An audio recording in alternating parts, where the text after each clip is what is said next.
dan selamanya. Amin. Demikian pembacaan firman Tuhan pada malam hari ini. Bapak Ibu yang dikasihi oleh Tuhan, Mazmur 45 sesuai dengan judulnya, ini merupakan sebuah nyanyian yang disampaikan oleh Bani Korah pada waktu pernikahan raja. Mazmur 45 pada dasarnya adalah sebuah mazmur kerajaan. Mazmur ini dijelaskan di dalam judulnya, kita bisa melihat bahwa ini adalah sebuah mazmur tentang nyanyian kasih. Isi lagu ini berfokus kepada pernikahan kedua mempelai. Dan konteks pernikahan inilah kemudian yang menjadikan mazmur ini sebagai satu mazmur yang paling tidak biasa. Mazmur ini ditulis untuk dibaca, kemudian diubah menjadi sebuah lagu untuk dinyanyikan di sebuah pesta pernikahan. Namun Bapak Ibu sekalian, ini bukanlah pesta pernikahan biasa. Ini adalah pesta pernikahan raja bangsa Israel. Ini adalah pesta pernikahan kerajaan raja yang akan duduk di atas tahta Daud yang memerintah bangsa Israel. Ini adalah sebuah pesta yang akan dipenuhi dengan segala kemegahan dan kemewahannya yang disertai dengan seorang ratu yang akan masuk ke dalam tahta itu. Bapak Ibu yang dikasihi Tuhan, setiap kita mungkin pernah melihat foto atau bahkan menyaksikan sebuah pernikahan kerajaan selama beberapa dekade terakhir seperti di Inggris ataupun di negara lainnya. Kita bisa lihat, mungkin kita ingat akan pasangan Pangeran Charles menikahi Putri Diana. Atau juga kita juga pernah melihat pernikahan antara Pangeran William dengan Kate Middleton. Atau yang lebih baru lagi, mungkin kita juga menyaksikan pernikahan antara Pangeran Harry dengan Meghan Markle. Tentunya pernikahan kerajaan Inggris ini adalah satu pernikahan yang luar biasa megahnya dan menarik begitu banyak perhatian publik. Sehingga disiarkan kemana-mana, bahkan di Indonesia pun kita tahu begitu banyak stasiun TV menyiarkan pernikahan ini. Ya kalau orang biasa Bapak Ibu sekalian, nikah cuma masuk YouTube. Tapi ini sampai masuk semua stasiun TV Bapak Ibu sekalian. Jemaat yang dikasihi Tuhan, kalau kita pernah menyaksikan pernikahan seperti ini, kita bisa melihat bagaimana acara kenegaraan ini begitu megah dan memikat pikiran dan perhatian dari seluruh negeri. Pakaian yang digunakan begitu bagus, begitu indah. Musik yang begitu indah. Ditambah dengan dekorasi yang elegan. Serta pria dan wanita yang terhormat hadir di sana. Ini adalah acara yang luar biasa bagi seorang pria yang mungkin suatu hari nanti akan menjadi raja. Tetapi pada saat pernikahan dia masih adalah seorang pangeran. Tetapi Bapak Ibu sekalian, dalam mazmur yang kita baca ini, bahwa mazmur ini ditunjukkan langsung kepada raja yang sedang berkuasa, yang duduk di atas tahta. Bapak Ibu yang dikasihi Tuhan, dalam mazmur ini kita memang tidak diberitahu siapa nama raja itu.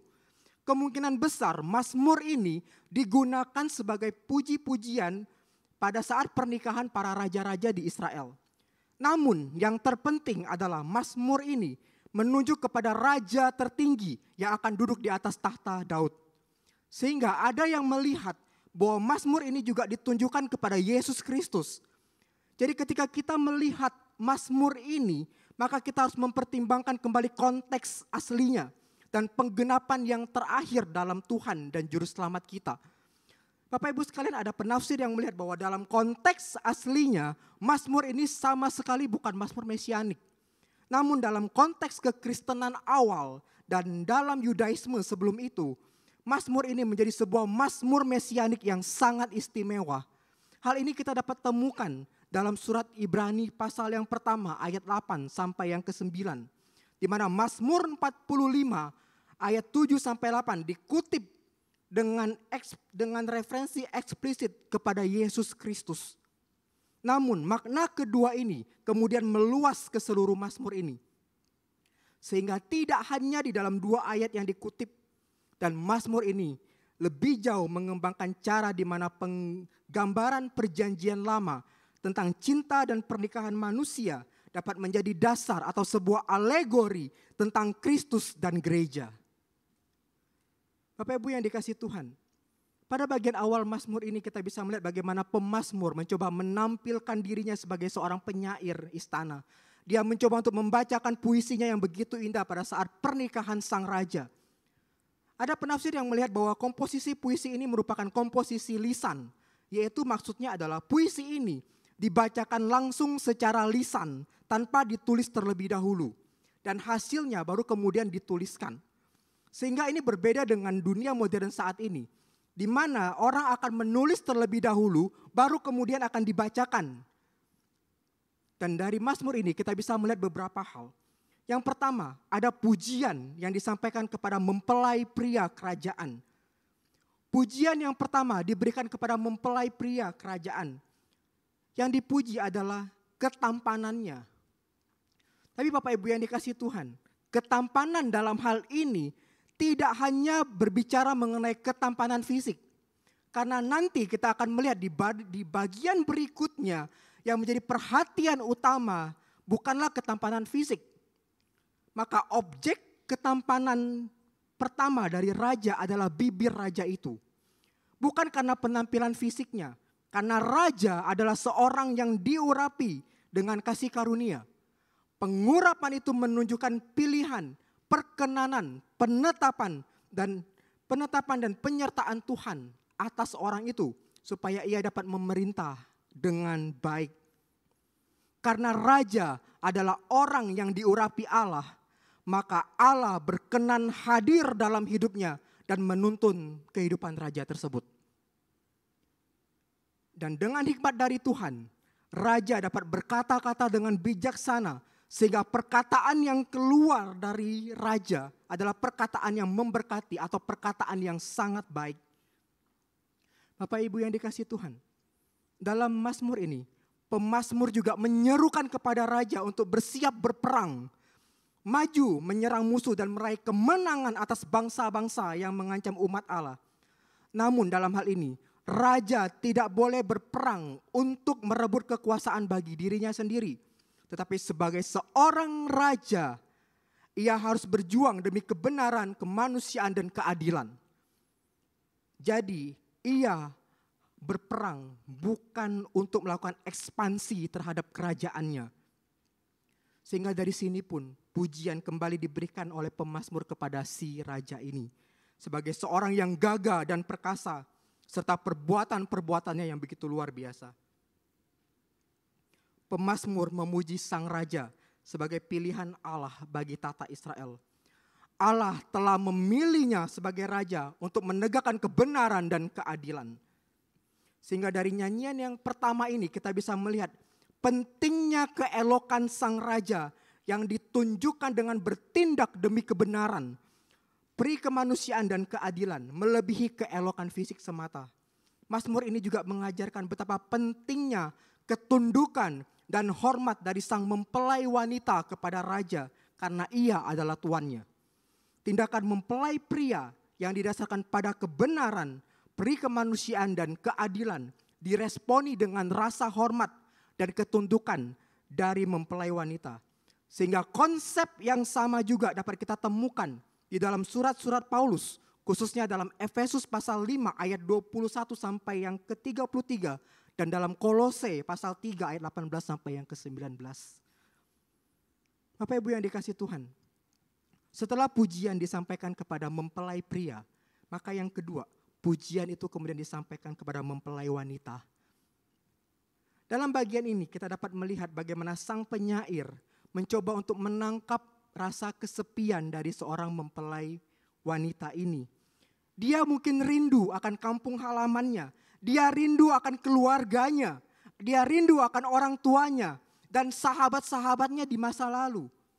Tapi Bapak Ibu sekalian, dari sini pemazmur mencoba untuk berkata kepada si perempuan, ayo fokuslah hidupmu kepada sang raja. Sehingga tersirat bahwa di sini pemazmur seolah-olah ingin meminta si perempuan ini untuk apa? Meninggalkan masa lalunya. Sehingga ini sesuai dengan prinsip yang Alkitab ajarkan, yaitu pernikahan Kristen, yaitu meninggalkan orang tua mereka dan kemudian membentuk keluarga baru. Seperti yang dicatat dalam Kejadian pasal 2 ayat 24. Yang memerintahkan para suami untuk meninggalkan orang tua mereka sebagai langkah awal untuk sebuah pernikahan. Intinya adalah pasangan yang baru menikah harus membentuk kesetiaan utama satu sama lain. Sang mempelai wanita pun harus tunduk kepada sang mempelai pria sebagai raja dan tuannya. Dan dengan menundukkan diri kepada calon suami atau maka sang mempelai wanita mendapatkan kehormatan karena orang-orang yang tunduk kepada suaminya juga akan tunduk kepadanya.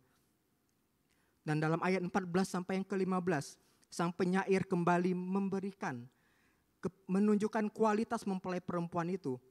Ia tidak banyak berbicara mengenai kecantikan fisik, berbeda dengan Kidung Agung. Tetapi pemazmur menunjukkan kepada kita pakaian yang dia pakai. Pakaian yang dia gunakan begitu indah ketika acara pesta itu. Dan itu melambangkan kehormatan dan integritasnya. Sehingga di bagian akhir Bapak Ibu sekalian, kita bisa melihat bagaimana pemazmur kembali menyapa sang raja dan meyakinkan bahwa anak-anaknya akan menggantikannya di atas tahta. Sehingga ada yang melihat bahwa ini adalah kiasan tentang perjanjian Daud yang dicatat dalam 2 Samuel ayat yang ke-7. Arti penting dari anak-anak laki-laki harus dilihat dalam konteks kesinambungan dari dinasti kerajaan. Pernikahan ini bukan hanya sebuah perjanjian atau ikatan kasih, tetapi persatuan ini akan melahirkan anak-anak yang akan memiliki tanggung jawab di masa depan untuk memerintah kerajaan tersebut.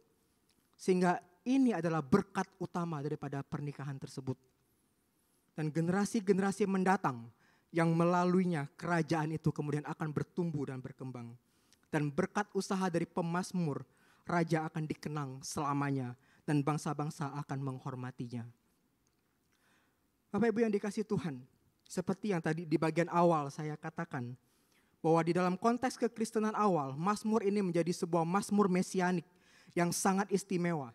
Di perjanjian baru, dalam Ibrani pasal yang pertama ayat 8 sampai yang ke-9, penulis mengutip mazmur ini untuk merujuk kepada pribadi Yesus Kristus.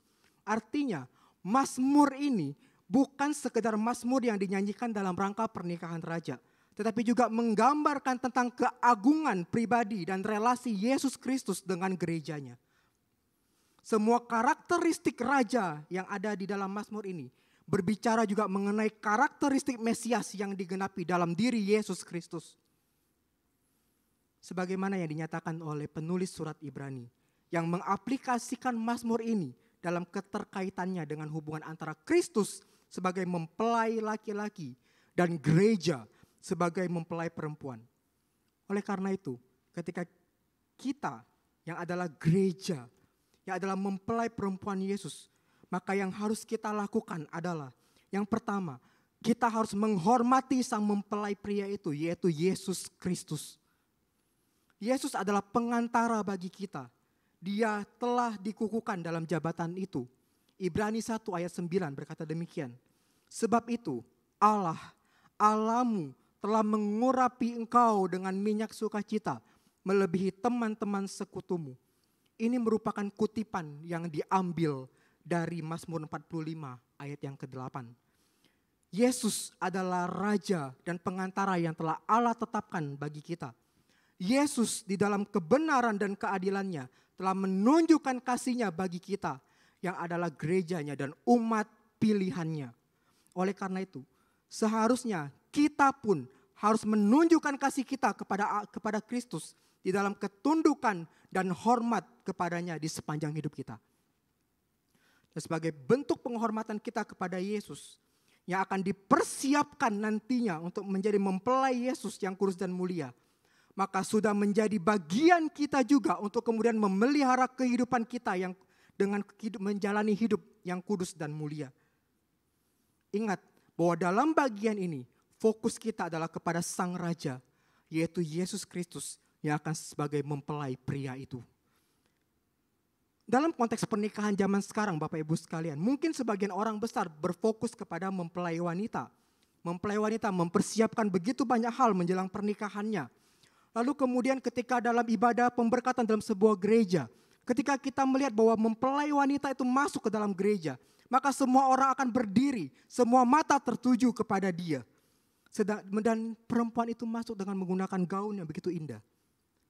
Tetapi mempelai pria masuk hanya menggunakan setelan jas yang begitu biasa aja, yang standar. Pengantin wanita selalu menjadi pusat perhatian di dalam pernikahan saat ini. Tetapi dalam hal ini, dalam bagian ini tidak demikian. Yang menjadi pusat perhatian adalah si pengantin pria yang adalah seorang raja. Di sini perhatian semua harus tertuju kepadanya sebagai seorang raja yang akan dinikahi oleh seorang pengantin wanita. Itu yang pertama Bapak Ibu sekalian. Lalu kemudian yang kedua, kita pun harus mempermuliakan sang mempelai pria yaitu Yesus Kristus. Sebagai seorang mempelai wanita, maka setiap orang percaya harus tunduk kepada mempelai pria.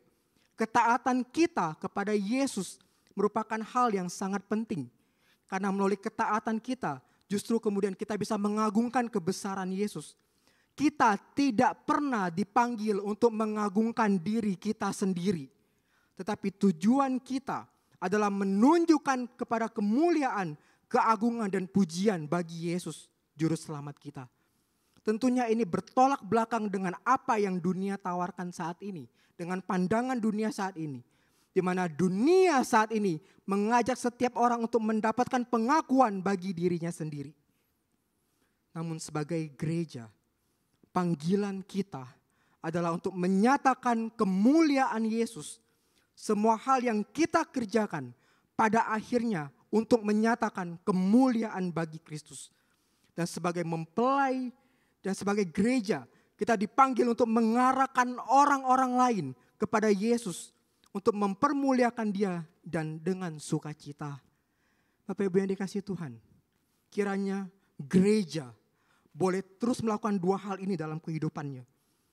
Yakni menghormati dan mempermuliakan Yesus sebagai mempelai pria yang suatu saat nanti akan datang kembali untuk bertemu dengan setiap kita. Kiranya Tuhan memberkati firman-Nya. Mari kita berdoa. Ya Tuhan, kami datang di hadapan-Mu. Terima kasih untuk firman Tuhan yang boleh kami pelajari. Kami melihat bagaimana Tuhan begitu mengasihi kami. Tuhan ajar kami untuk menjadi anak-anak yang taat sama Tuhan.